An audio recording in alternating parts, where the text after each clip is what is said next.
Hi guys, welcome to my channel Daisy Vlog. আজি মই আপোনালোকক দেখুৱাম তিতা হেলচিৰে সৰু মাছ কেনেকৈ বনাই। এতিয়া মই তিতা হেলচিখিনি ভালদৰে ধুই পেলাই এখন ডিশত লৈছো। এতিয়া এইখিনি সৰু সৰুকৈ কাটিম।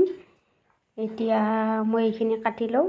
তিতা হেলচি বহুত শৰীৰৰ কাৰণে ভাল, স্বাস্থ্যৰ কাৰণে বহুত ভাল। সেইকাৰণে তিতা হেলচি মাজে মাজে খাই থাকিব লাগে।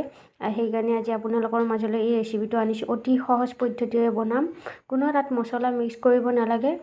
এতিয়া মই এইখিনি কাটি লওঁ। এতিয়া মোৰ এইখিনি কটা হৈ গ'ল, বেছি সৰু সৰু মিহি মিহিকৈ নাকাটিলে হ'ব, কাৰণ পাত এইটো ভাজিলে ধুনীয়া হৈ যাব। এতিয়া মই মাছখিনি ভাজি ল'ম।